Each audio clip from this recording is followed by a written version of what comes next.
আমরা কালনা থেকে ফেরি পার হওয়ার জন্য 4টে টিকিট কাটলাম। টিকিট কাটার পর আমরা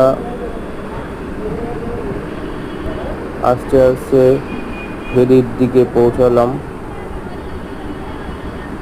দেখো তোমরা কালনা গঙ্গা কত সুন্দর দেখা যাচ্ছে। কালনা দিয়ে অসংখ্য গাড়ি এবং লক্ষ লক্ষ লোকজন পারাপার করে এপার থেকে ওপার। এপারে আমাদের বর্ধমান ডিস্ট্রিক্ট পড়ছে, আর ওপারে আমাদের নদিয়া ডিস্ট্রিক্ট।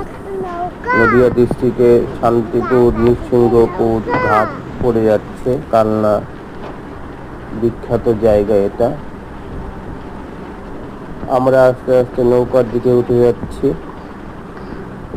গঙ্গার জল অনেকটা বেড়ে যাচ্ছে। আমার কোলে আমার ছেলে অঙ্কুশ। আমরা ধীরে ধীরে এগিয়ে চলেছি নৌকার দিকে।